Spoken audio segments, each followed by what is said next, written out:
here a little early. Woo! Thank you. I'm here all week. So let's begin. I just wanted to start by saying welcome to the first Big Tuesday meeting of 2020. Lots of big things happening this semester, the first of which we're going to start talking about now. However, I wanted to remind everyone that the Academic Council Canvas page is here. This is where you go if you want to sign up to speak, right? You can email me, but you can also come right to things like topics, sign up to speak at Big Tuesday meetings here, and then go ahead and put in the information and how much time you'll need. I check every day. And so when we fill, then you'll see another thing pop up called Big Tuesday is full. Please come back next month, okay? But you are quite willing to go ahead and sign yourself up. You can do that just in the reply box.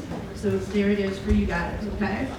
If you feel better about sending me an email and saying, hey, I want to do that, you can do that too. It kind of reinforces things, and that's fine. So I just wanted to let you know that this was here.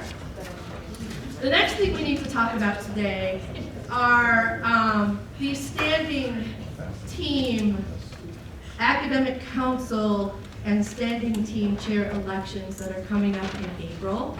This is the same thing we went through last year. So we are going to be rotating members on all of the standing teams. And for those who don't remember what the standing teams are, here it is. So we have assessment team, curriculum development and review, which is CD&R, faculty development, academic policy and procedures, and educational technology. Those are the teams that are in constant action, right? And these are the teams that we are going to be finding members for. Now here's the thing, if you're already on one of these teams, you can rerun and be re-elected and stay on the team.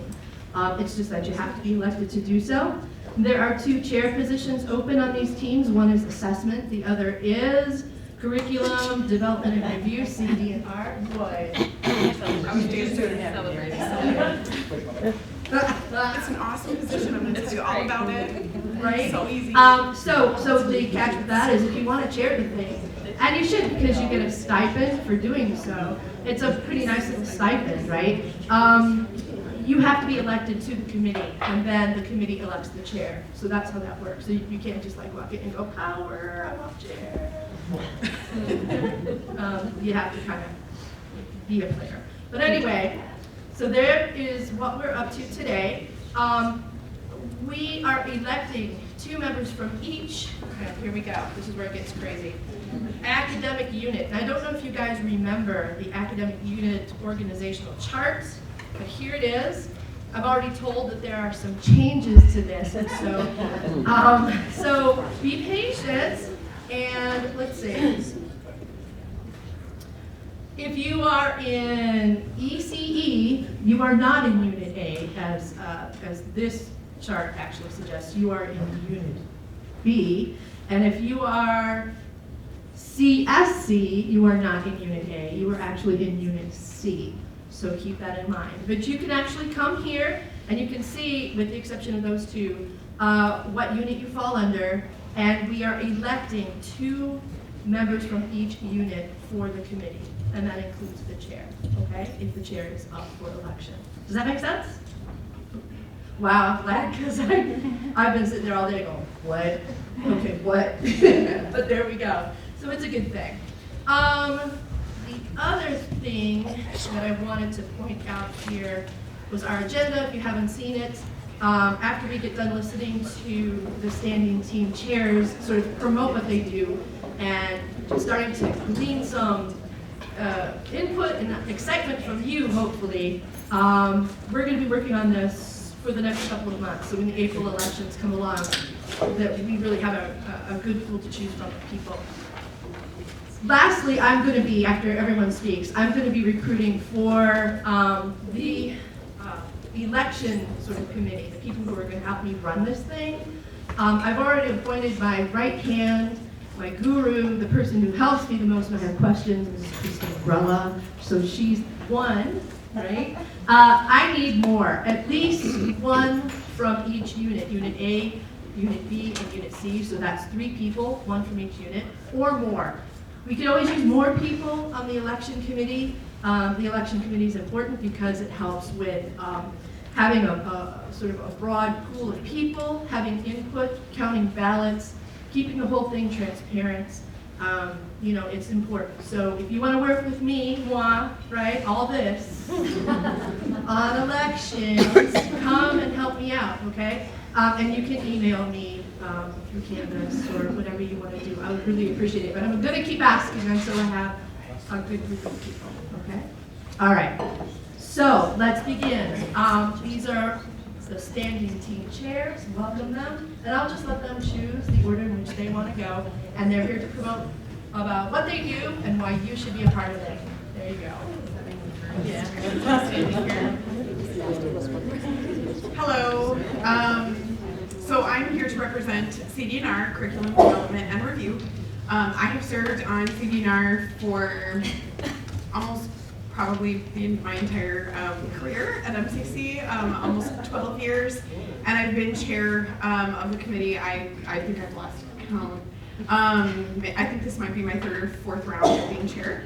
I absolutely actually adore CD&R. We are the committee that faculty and department chairs come to when they would like to propose a new course and get it on the books at MCC or a new program. We also look at notifications of change in current courses and programs. So anytime that there's any sort of change that happens to a course and it needs to be reflected in the catalog, we are the committee that reviews those proposals and approves them to get into the print and online catalog.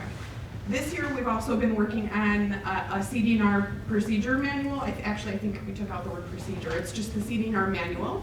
And that's going to be really helpful for both for new voting members on the committee as well as faculty and department chairs who need to propose something, either a course or a change to a course or a program or change to a program. The manual will be able to serve really any faculty member. And it will give really good guidance to especially new voting members serving on the committee. That our goal is to have, it's really almost done. Our goal is that it will be finalized by the end of this year and that this academic year, and then that the voting members that serve on CD&R in the future will sort of be in charge of reviewing it on an as-needed basis, revising it on an as-needed basis. Regarding the chair position, which is up for re-election, I'm not running. I do not have plans to run again. I think that CD&R would be served well by having a fresh perspective and a fresh set of eyes. And I would like to go do something else and get some different experience on different committees at MCC. So I get the pleasure of working with Julie Sherwood, who does the agenda for me and posts all of our materials on the team site. Right, she serves in a supportive role and is really helpful with that. So whoever wants to take this chair position, you would have Julie Sherwood to really help you and guide you with all of that administrative stuff. And the procedure manual will be done. You're welcome. I did that big project. Now it'll just be up to the new chair to, like I said, review and revise as needed. So if you have experience on CD&R, I'd encourage you to run.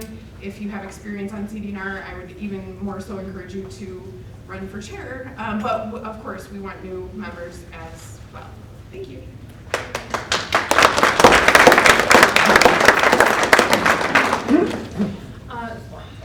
So I'm the current chair of academic assessment, but I am rotating off.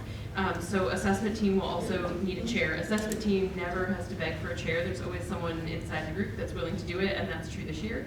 So you could join the assessment team with no pressure of being the chair. Over the last couple of years, we've been revising a lot of procedures based on HLC feedback. So we oversee course objectives assessment, program assessment, and the general learning objectives assessment, or whatever we've decided to call the Genets that day. And those processes have been largely revamped and have better technical support than they have in the past. So assessment team is going to be look a little different next year. It'll be a lot of maintaining processes and fixing any blips, but it'll also be a lot of using the data to, we call it, unfortunately, closing the assessment cycle, where we get the data and we put it back in the hands of faculty to do something with it, and then assessment training. So it'll look different. So if you were thinking that you don't really want to deal with procedural stuff, you were right to maybe stay away from assessment over the last few years, but if you really like working with your colleagues and sort of student learning and seeing what our students are doing, this would be a good time to join assessment.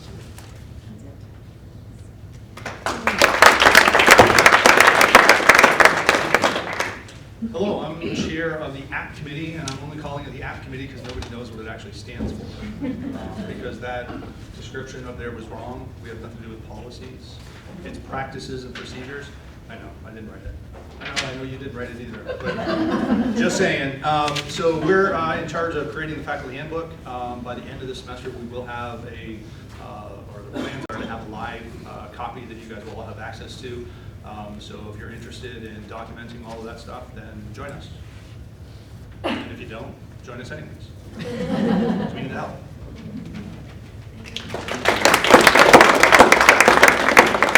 Right along here. I'm Rhonda Deek, if you're not sure who I am, and I'm representing faculty development team. Couple quick things. First of all, I just want to thank everyone for participating on our January Faculty Development Day. Not only participating, but just the enthusiasm and the positivity that many of us heard. And for those especially who did the survey, I am grateful to you that you took a couple minutes and did that. I need to kind of clarify two things. First off, if you did creative autonomy, okay, and this is just based on some of the feedback that we had in the surveys. Folks, we are just asking for a short kind of report out summary of what you did, because it's not a trap, it's not a conspiracy, all right, it's not. We're asking for it for a faculty development team, so we can take a look at those and see if there's a couple folks that we want to say, hey, you want to join us on this day in particular, or maybe some other day, and kind of share, give it away, right? Share what your group did, because we think that maybe it might be relatable to all of us. So again, just that's why we're asking you to do that. We're too busy to worry about what you did, you know, and follow up on you. We're just asking as a faculty development follow-up. What keeps you busy, Robin? The second thing is, moving right around. Folks, listen carefully. We have never had Portillo's on faculty workshop days. Okay, I'm just telling you this. We have never had it. An outside vendor has always been there on professional development day, which is the entire college. We shut down, right? We close the college.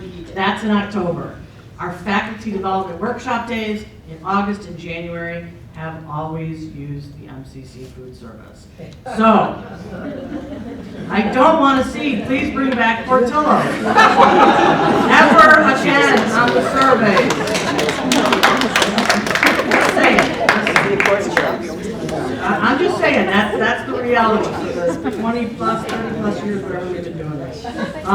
So keep an eye on, I'm sure Holly's going to maybe touch upon this, but please keep an eye on the Teaching and Learning website, because we are adding some new things on a regular basis, and some of the folks who did a session in January have agreed to repeat and do it during the semester. So if you were like, gosh, there were two things that were at the same time and I really wanted to go to one of them, great.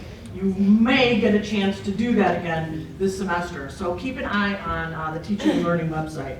And then of course, be thinking about August. I mean, we're already thinking about August. We're already starting to plan some of that. I will need, not only will we work with students again, I'm sure, because it's student opening day in the morning, but I'll probably need volunteers prior to that. We'll need some people to continue to share and give it away, your tips and your conferences and a book that you read and whatever you want to share with your colleagues. We had a great response for January, and I'm hoping that we have just as many. So if you know now, like, oh yeah, I do, there's something I want to do, don't hesitate.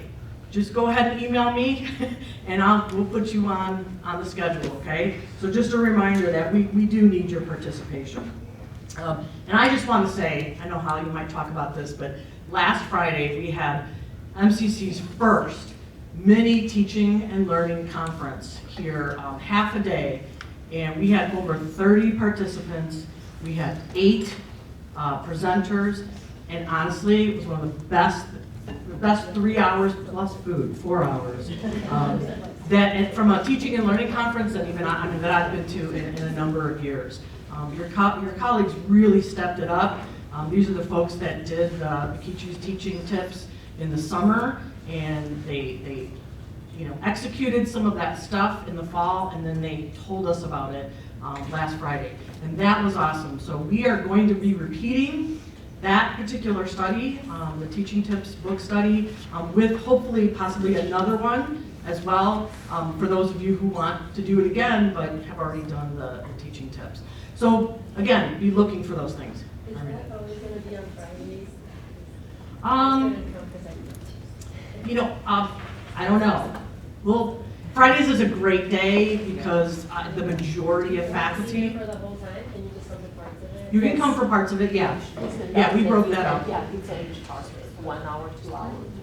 Yeah, we broke that up. So, we'll continue to take a look at what are the ways we can bring that to you. And we are looking at different days and different times, and we've done some things in the later evening, and so absolutely, we'll continue to look at that. But so thank you, and you should talk to some of your colleagues about that because it was a really, really strong day. And the last thing I have to say is, don't forget to look us up on, as my mom would say, the Facebook. Every time my mom talks, the Facebook. Did you read that on the Facebook? MCC Faculty Development page. Some good stuff on there, information, and be loading up some more pictures from last Friday. So don't forget to look us up on there. Thanks.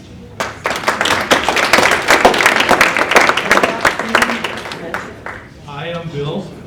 I'm the rookie chair here this year. I teach mobile app development, if you don't know that by now. And I followed Amy's instructions to the T. So, what do we do? All right. I kind of wrote like a little mission statement. We're evaluating cutting-edge technologies to assist faculty in delivering their content material in innovative ways that enhance student retention. Or in plain English, we play with cool stuff that helps you teach. Okay. Right now, we're in the middle of evaluating something that I would categorize as interactive streaming technology.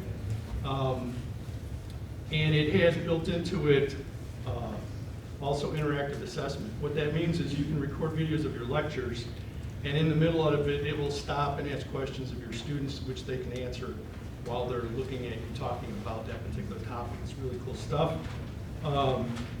I'm applying it to my curriculum in mobile app development, so all my lectures are recorded, and I'm modifying those to put the little assessment things in there. I know Jim was doing something in the fitness center with his group over there using this technology, and in nursing, it's also doing something in the laboratory of hers with this as well. In addition to this, we're working with large vendors like Apple Computer to identify interesting uses of ed tech at other colleges or even other companies. So as soon as something cool or new comes out, they're letting me know, and Holly's helping me organize the meetings to get these people out here to show us what they have. And then we're also identifying additional features and tech that can be added to enhance Canvas and make that better. What can be expected of newly elected members, because I'm out campaigning for new members. We just basically want them to participate in the evaluations of the stuff that we're looking at. You get to play with really cool toys, so if you come out, you can check this stuff out. What's my role? Well, right now I'm just leveraging my contacts in industry. I'm an ex-Apple employee. I know a lot of people, a lot of different high-tech stuff, so I'm trying to get them to come out here and show us cool things that we can use. And that's basically what we do.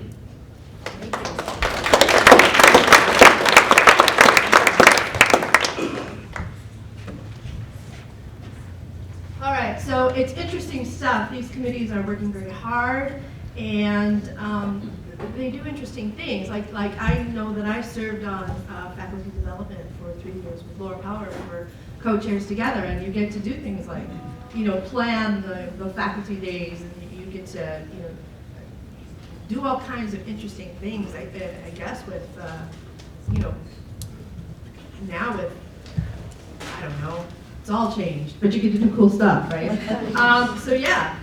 So please, start thinking about how you want to participate, because it is really important that we all group together and that we show that we are willing to step up and do this kind of work, because this type of governance is hugely important, and we really do want to have a say in the way things go, and through these committees and through Academic Council is the way to do it. I was going to have a blurb on Academic Council too, but that can actually wait till next time, because we're going to have some members rotating off as well. It's just sort of in flux right now, and so I'd rather be precise than correct myself later. So next month when we get together, I'll have a link. Okay? Does anyone have any questions for any of the chairs or the committees that they come from? If you're interested in the stipends, of which there are some, they're all defined in the contract. So you can go right to the contract and you can see what you are stipended. Is that a word? And release time too. There's And release time. Yeah, the release time. Semester. Right. So- I just thought that was, everybody knows it. Release time. You get actual release time per semester, but you also get stipends. Yes. And I believe the assessment committee, if I am correct, and Sarah, please stand up and yell if this isn't correct. If you're a committee member, you actually get a stipend as well. Is that correct? Yes, okay. So you actually earn some cold hard cash, which is amazing. So having said all that, please start thinking about it. Look on Canvas, look up your units, right? And start thinking about when those ballots come, what you want to participate in. And I need, like I said, I need some good people from all 3 units to help with the election. That would be fantastic. So contact me if you're interested. I'll keep asking until you're tired. Let me know. Okay. Next, we have some important information coming. Lily O'Connell, are you here? Let's welcome Lily.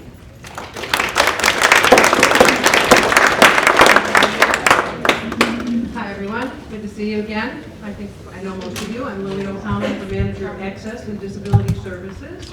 And so there's a couple of new things. One, they've moved us. So we're over in B256, 255. 56 for the piano. We're in B255 for this semester. And our tutors are over there as well. And then we'll be moving back to the atrium space when it's renovated. So for the fall, we'll be back there. So I think some of you know, we've got new accommodation notices that went out this semester through Maxient. And we realized that they weren't as convenient as they could have been, because they don't have the class numbers on the notices. And there really is no way we can do that in Maxient, but I just wanted to get feedback from you guys now that this has been going. Has it gotten a little better, being able to figure out what classes the students are in and stuff? What? You have to look on your roster list, right? Okay. We look. Otherwise, we'd have to send the notices out one at a time, and we send out hundreds and hundreds of notices. So it really isn't practical to do it that way. But Maxient has made life easier for us. We're much more efficient. We're able to process their documentation more efficiently and get the stuff out to you. So it really is an improvement for the department and the students, but it does come with that glitch that the sections or the class numbers aren't on the notices. And I would like to introduce Lauren. Lauren, if you could stand up. This is Lauren Campagna. She's our new accommodation coordinator. From Joliet Junior College, and she got her master's at University of Wisconsin-Madison. We used to get a lot of interns. She's a certified rehab counselor and a huge addition to our department. So Lauren does intakes as I do. She meets with students individually. She helps coordinating accommodations. And she's a tech whiz too, which is a big addition to our department as we use more technology. So I think I've covered all my announcements. I didn't need the full 10 minutes, but if anybody has any questions, I'd be happy to answer them. Yeah. Today I had a student who stayed after class and said, is there any website you can show me that will help me understand all of our readings? And I said, well, no. And I offered to work with her myself, and we worked for a while, and it was clear that her issues were a bit beyond Mhm. my ability. So she said after some prodding that she had had accommodations as a high school student, but had not applied here. Does a student who has some accommodations, if she does in fact come here and get her paperwork done, can she have a tutor to help with something like reading comprehension? Yes, Okay. yes. Those are the executive functioning tutors, Okay. okay, who work with the students on helping them prioritizing, planning, you know, that kind of stuff. And then I'm an LD specialist, so I often meet with students too to help them. With a student like that right away, I'd be looking at one audio text and two, some strategic reading to help her with their comprehension. You know, they can be so passive about how they attempt these things, how they attack them or don't attack them, kind of jump in there. You know, Okay. sometimes a few tweaks can make a student a much more efficient reader. So it is appropriate to bring a student then who's having some trouble with just some Absolutely. comprehension stuff to. And if they bring them say down. that they had accommodations in high school, you should strongly encourage them, because now they have identified to the school as a student with a disability. They just have to tell somebody, and then it really is important that that gets to our office. Any other questions? All right, thanks, guys. With my hearing, I have to come a little closer. It just came to me as she was walking off. Is there any sort of accommodations for labs ever? Like I know students. They do it- For lab exams? Like you know, for the sciences we have, they have to do an actual lab, like a 3-hour lab. I know they get time and a half for quizzes and exams, and they could get like readers and all these other things that you say. But do you know of any that applies to like computing? Yeah, we've done that before. Yeah, we do extended time on lab tests, or we do small group for- testing. remember on- we had some students that needed an assistant for that. Oh, certainly. If we have a student who's got mobility issues, vision issues, dexterity issues, we'll put an aide in the classroom with them, yes. Yeah, So we if you have a lady student with that needs that. wheelchair, and then we Yeah, had one special student chairs, with or deaf, and- we had a blind student in a stats class, and I sat next to him to show him what a normal curve looks like with paper clips, looks like, feels like, you know. So we do things like that to make this stuff more accessible to the student. So yeah, if you see a student who's struggling that way with access in your class, you know, and we might not know them yet, let us know so that we can help them with that. And we actually consult with the others, so our blind student who's now up at Northland College, they regularly call us to consult with us on what we did to make them successful up there. Because all that stuff is field work, so it's really interesting to have the blind student. That's cool. All right, thank you. Thank you, guys.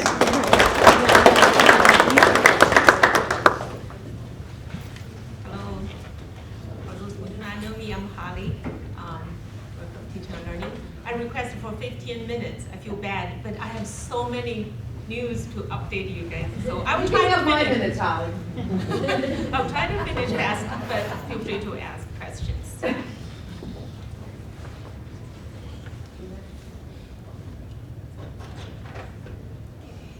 Okay, a quick review of what happened during the winter intercession. You know, before the break, we said we have some self-paced online training courses. And over the winter break, and we have 9 participants for our OER best practices, and we have 11 faculty participating in those 12 days of absence. Were you in one of those? Actually, we have so many people sign up for that. It was a great success. And thank you for all your support, and we got good feedback, and we will continue to improve about the design of that.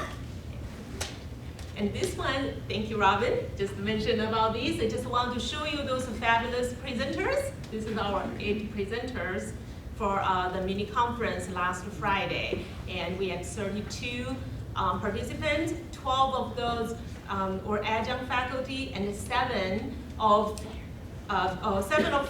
faculty joined via Zoom.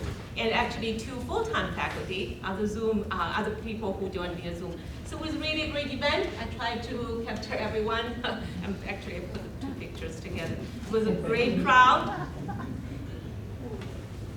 And again, I have something quickly to show, and I do not want to sound my 30 seconds Academy Award winning speech.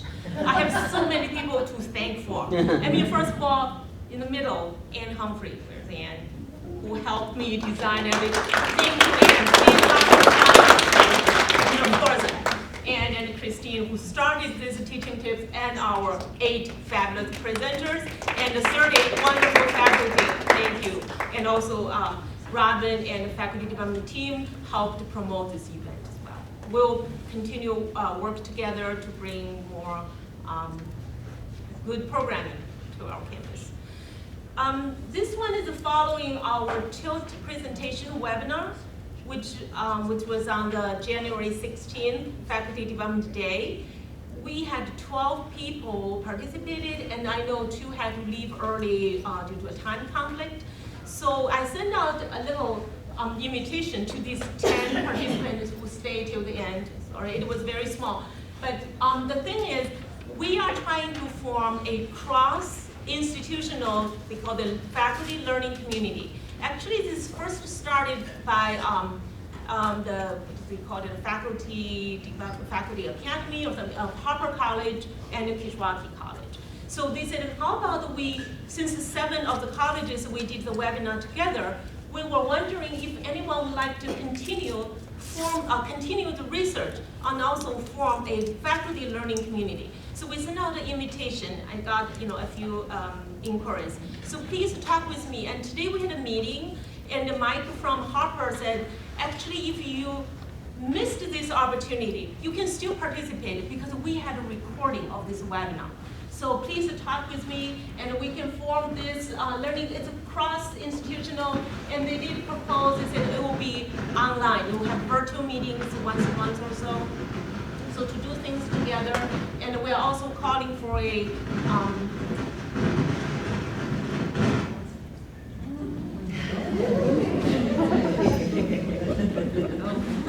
we're also calling for they called it a campus kind of facilitator. I mean, right now I can be the one to manage those logistics, but if you are willing to do so and not only sign up, but also sign up, say, I will be the facilitator. Basically, it's to coordinate this group. So they were hoping to get 8 to 10 people. So please contact me if you're interested, whether or not you participate in the TILT Faculty Development Day. The next one is also another faculty community of practice. This is, again, so new, just approved. We try so hard to promote inclusive teaching. You probably have read this in our e-news, right, about this upcoming event at Elgin Community College. And now we are trying to bundle and prevent it as a faculty community of practice. And again, I will send out emails, and everything is on the website of Teaching and Learning as well. So this event basically is geared toward faculty. It's about the design inclusive teaching, about educational equity in our classroom. So it is for us, and Elgin Community College got this grant, and we are very fortunate through this community college consortium, they are open the opportunities to us. And of course, our college also trying to promote this event. There were 5 events total. So there were 2 on-site. It's February 21st, which is next Friday, and May 1st. There were also 3 webinars. So here is, we are promoting this as a bundle. So basically, if you could make commitment to these 2 days, it's 9 to 3 with lunch. And these 3 webinars are more flexible because it's recorded, and you can, if you really cannot come on one of those days, you might be able to join. You might be able to review the video. But for those 2, check your calendar, and if you can, please join us as this faculty community of practice. And as an incentive, I think I did it in.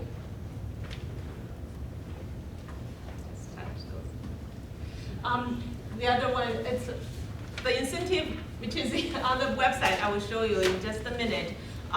With the 15 clock hours for our full-time faculty, for adjunct will be $100. And of those 5 sessions, they called it like a toolkit. It's more like a resource material or things you could apply to your class. Those toolkits, Teaching and Learning will pay for that. That's about $130, so we'll pay for that. So this will be a great event. Again, it's cross-institutional, and the seats are limited because it's under a grant. And yesterday when we had round up all the numbers, I know Elgin, because they are the sponsor, they got 27, and CLC also at 19. I said, okay, we will join them.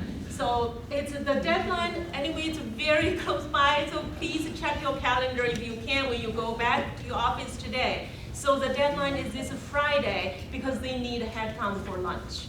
So this Friday, let me know if you're interested or if you want to know more detail, we can talk after the meeting. The next one, ION. I received a lot of inquiries and we have a lot of participants. For the first 8-week cohort, they are still, I think class is still going, 9 instructors. This is the largest group. And also more people are inquiring for the second 8-week class, which starts in March. I don't know the date because the website today says under maintenance at this moment, and I cannot show you, but it's March. I believe it's 1 week before the spring break, I recall, but it could be wrong. It's somewhere in March. It's the second 8-week class. Again, all of this, we call it pre-approved events. When it's pre-approved, you do not need to fill out the prep form. So anything that's on the teaching and learning website, when we either post it or we endorse this event, it's marked, said that you will get these hours and those, these are considered pre-approved events. Turn it in. We have done 4 training sessions. I know, when we try to schedule a meeting, it's always hard. Please talk to us to do those one-on-one session, or if your department has some time, or if your group of this department or colleagues, we can do a small group. We are also happy to offer one-on-one training for Turnitin.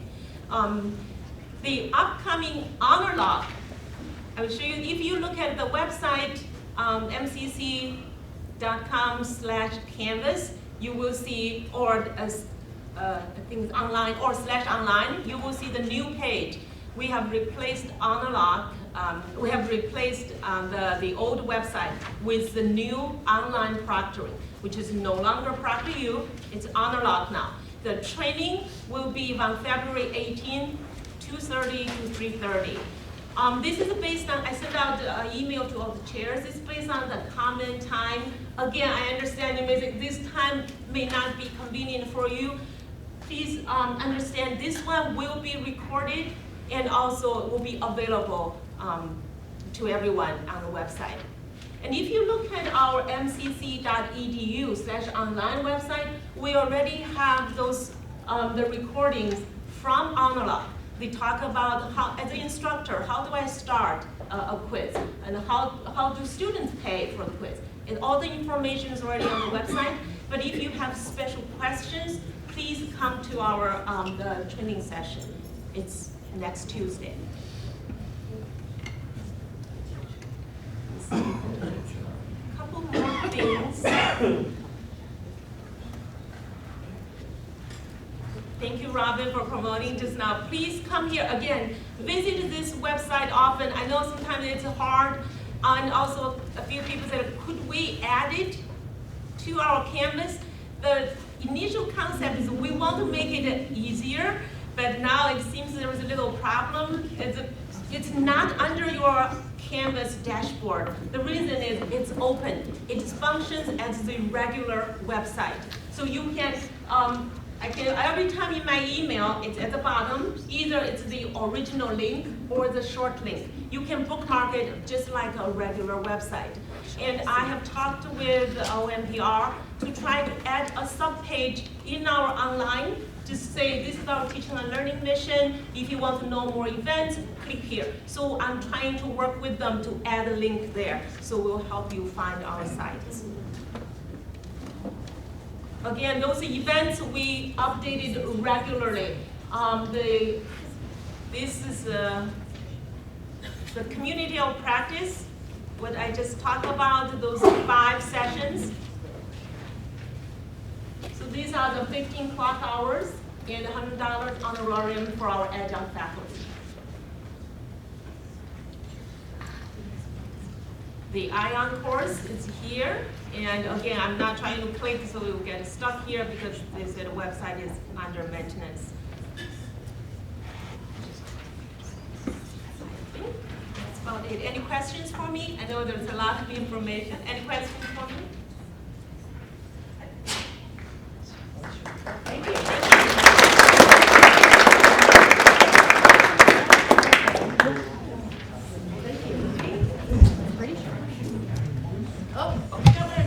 Oh, man, thank you. All right. Oh, I just wanted to say, we joke about, speeding along, but it really is just good-natured ribbing. If you have something to say, by God, you stand up here and say it, and you take the time. That's all I want to say. Okay? So, I'd like to invite Amy Carzoli up, and then Megan Scanlon has some things to say, and then Franklin Ortega, we're going to meet Franklin. All right, thank you. Hi, so I'm Amy Carzoli. I know many of you from my previous 19-year stint here at MCC. I left for a few years, now I'm back, Director of Admissions and Recruitment. So completely different role. If you were mad about the Ad Astra rollout and the press we got, you don't have to be mad at me anymore. I'm really nice, we can be friends again. So, I just want to talk to you about a few recruitment updates. First, I want to thank everybody who submitted a submission or a session for Sophomore Career Day. We opened it up to non-STEM topics this year, and we're really excited. We have about 25 sessions that day, so excited about that. Mark your calendars for April 29th. I know it's a Wednesday, but that morning, McHenry District 156 is having a big college fair. We do have 5 tables at that fair. So if you are available, we would love to have you join us. We're really working hard to get faculty more involved in the recruitment process so that students, incoming students, feel that connection with the faculty before they even start classes. Speaking to that, we do have 36 additional recruitment events scheduled for this semester. We don't expect you to be a part of all of them, but if you would like to meet with a tour group, let me know your availability. I really appreciate everybody who has stopped us in the hallway and just given a little 2-minute elevator speech about their department. Rob let us crash his prep time yesterday, so thank you for that. Just the more we can get incoming students, and then yesterday it was all of the directors of guidance for District 155 to really make that personal connection to MCC. We have found that once we get them on campus, it's kind of a sure thing. They just really have no idea everything we have to offer. So, one thing that we are implementing is with new applicants as part of our admissions communication to them, we are going to start sending out either a letter or a postcard, something from a faculty member in the department or program in which they've applied for. So that's what I'm looking for today is volunteers from faculty who want to be involved in that process. It's not necessarily a letter that says, we're so excited that you're interested in psychology and here's all the classes we offer, but we're so excited you're interested in psychology. Here's why I love psychology. Here's what, what you will learn and get out of that degree. Here are possible job opportunities in the future. So really just taking that next step for incoming students to build that bond with a faculty member before they even start here. So thanks to everybody. You've been very welcoming to all of our requests for help with recruitment, and we'll continue to keep asking.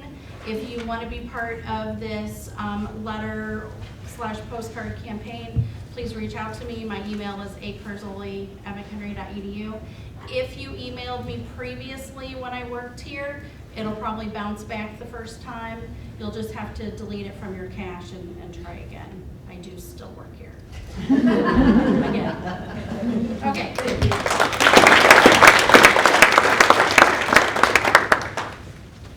There she is. Crash it. All right.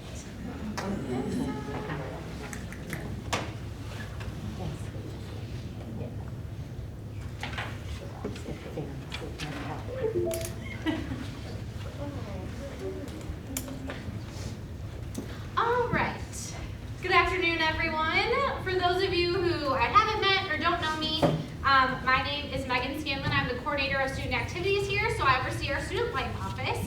I am part of our strategic enrollment management team, and within the team there are several different tactics that individuals are leading, which some of you are a part of. The one that I'm specifically leading is our co-curricular tactic. So the team that we are working with is really focused on looking at our co-curricular programming, how we can connect what all of you are doing in your classrooms to the different events and activities that we're engaging students in outside of the classroom as well, just to kind of enhance that student learning. So Sheila is part of the committee, and then there are a few others of you in here who are also in the committee, so if you want to raise your hand, I won't have you come up. I know Kate Madej is part of it, Steve Sokol, Paige is part of it, Karen Wiley as well. So if you have any questions after we kind of present, feel free to connect with us there. So we've been working on a couple of different projects. The one specifically that we're going to talk with you today is our Student Success Collaboration Form. And I'll briefly mention our Student Affairs Master Calendar, and then we have a couple others that we haven't started yet, but we'll bring those to you once we kind of get there. Our Student Affairs Master Calendar, as a Student Success Center, we're in A247, so it's the Student Life Office, Multicultural Affairs, and our Student Success Coaches. We have a Google Doc that we use as an office to kind of lay out all of the events that we have going on throughout the semester. We thought it would be very helpful as an office to provide that document with faculty members and other people around campus. So that way, if you're looking at what's kind of going on each month, you'll have direct access to that. So whether that's a once a month email or figuring out a way we can get that on the Canvas shell, that you can have just some direct access to those weekly or monthly events, you'll have that. But today we're going to talk about our Student Success Collaboration Form, and I brought copies with me today, so I can leave some up here at the front with Amy if you want a copy, and then we'll have an electronic version as well. But this, really the idea of this is for all of you to kind of let us as a Student Success Center help you and enhance what you're doing in the classroom. So Sheila has I have a handful in my hand that she has already filled out. She's part of the committee, so she's kind of have gotten this started. So she'll talk a little bit about the projects she's doing. But really, any kind of additional resources that you might need, whether it's financial resources, marketing resources, or just want to outreach to some additional students outside of your class for different events or trips that you're doing, we want to help you with that. So as a faculty member, you would just fill out this form. The front kind of explains a little bit about that process. The back side is just some general information about what you want to be doing and how we can help you. You submit that to myself, and then the Success Center will kind of evaluate those, and we'll help where we can. But Sheila will talk a little bit about what she has going on and how we're partnering with her.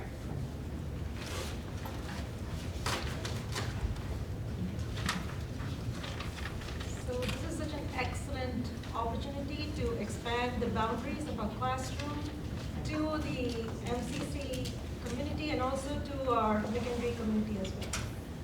So a couple of things we are doing from my class is a field trip to Chicago, and you may be aware of the flavors of Chicago field trip, and I think remembering Mark Echo. Well, I'm teaching race and ethnicity, which he was teaching all these years, and so he's going to be coming, and we are going to go together on the field trip, which was made possible totally because of this collaboration with Megan. And Megan has the money, by the way, so if you feel that money is a barrier, and this is really a wonderful opportunity for all of us to give that learning experience to our students. So that's one thing. The other thing we're doing, there's a poster of that, the history of ethnic diversity in McHenry County, and this is next Monday. And again, Mark Eckel is coming. It's a part of my classroom presentation, but we have again opened it up to the college. Additionally, some projects that we are going to be doing in the class, they can also be showcased. So in my social problems class, we have this showcase of social problems and things that people can do to solve certain problems, at least ameliorate certain problems. And we'll be doing that at the Social Justice Fair, which is again open to everybody. It is going to be in the conference. So these are some of the opportunities. Others include movies, speakers, and I know some of you have speakers. Sometimes it's expensive, you have to either give a donation or something like that. So this is an excellent opportunity. Thank you so much. Yeah, so we're really open to anything and everything. Recently we did Chat with a Cop a couple weeks ago, so I worked directly with Harriet. So we scheduled that campus event during her class time. So she brought her class to that. It worked well with Bill Brogan's class. Sheila had brought her class to that. We opened it up to other students as well, so outside of just those classes. So if you have something or a speaker coming in, we can help you find a larger space. We can put together some marketing materials to invite other students to come to that. Different kind of field trips. So in the past, I've connected with Tom and the ceramics. So they did the Terracotta Warrior exhibit at the Field Museum. So he brought his class, but we also opened it up to other students as well. So I can help facilitate logistics of the bus and getting tickets to that and signing up students there. Paige connected us with our one of our bands on campus, so they're going to be playing for us for Mardi Gras. And so really kind of the sky is the limit. We want to make sure that our students are learning and that we're able to help you wherever we can. Since you mentioned the sky is the limit, Keith, I want to take on what you suggested, a trip to Seneca Falls.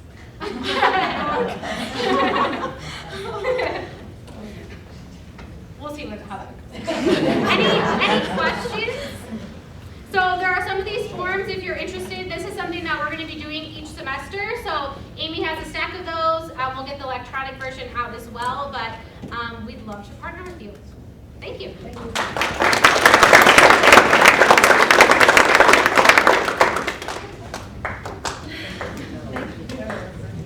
Is Franklin Ortega in the room?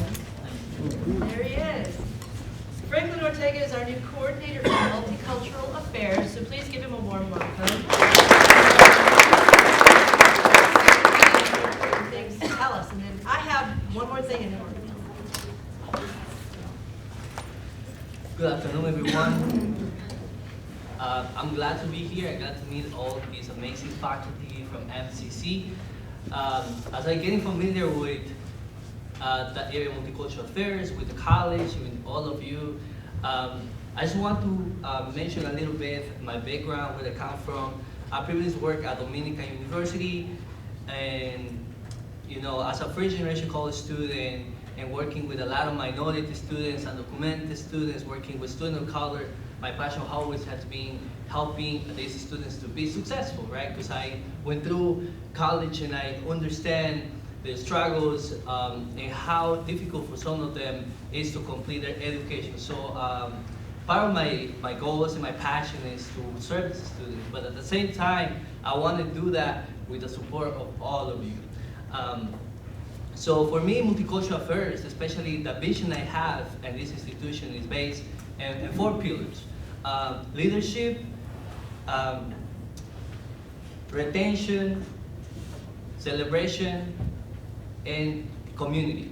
So that's the pillars that I want to have with multicultural affairs, but also working with all of you together. So I'm going to start inviting you to participate in different committees. So next week, I want to invite you to come to the Student Success Center at 3 p.m. Sheila and I we're going to meet there, and also want to invite you to participate for Women's History Month committee. So please, if you wanted to participate and get involved in more areas in the multicultural affairs, so please, step by next week on Tuesday at 3 p.m. at the Student Success Center. Do you have any questions for me? No? All right, so that's all. Thank you.